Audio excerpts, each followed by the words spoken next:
بسم اللہ الرحمن الرحیم۔ النبی اولا بالمؤمنین من انفسہم۔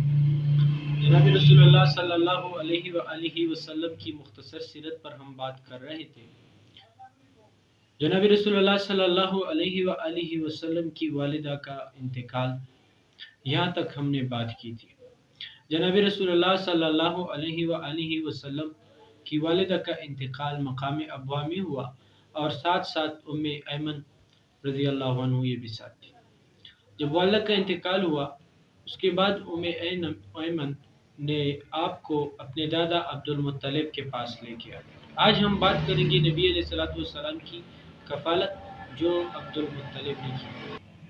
ام ایمن جناب رسول اللہ صلی اللہ علیہ وآلہ وسلم کو عبد المطلب کے پاس لے کر آئے، اور عبد المطلب نے جناب رسول اللہ صلی اللہ علیہ وآلہ وسلم کی تربیت و کفالت میں کوئی کمی اور کوئی کسر نہیں چھوڑا، بلکہ بہت شفقت اور محبت سے جناب رسول اللہ صلی اللہ علیہ وآلہ وسلم کی کفالت کی۔ جب خانہ کعبہ میں مسجد حرم میں داخل ہوتے تو سائے میں، خانہ کعبہ کے سائے میں یہ بیٹھ جاتے، اور پھر عبد المطلب فرماتے کہ میرے اس بچی کی اور میرے اس پوتی کی شان ہی کچھ نرالی ہے۔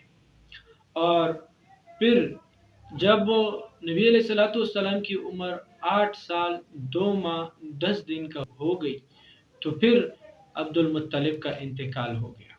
اور جب عبد المطلب کا انتقال ہو گیا تو طبقات ابن سعد میں لکھا ہے کہ جب اس کا جنازہ اٹھ رہا تھا، پھر نبی علیہ السلام اس کے جنازے کے پیچھے جا رہے تھے اور ساتھ ساتھ رو بھی رہے تھے۔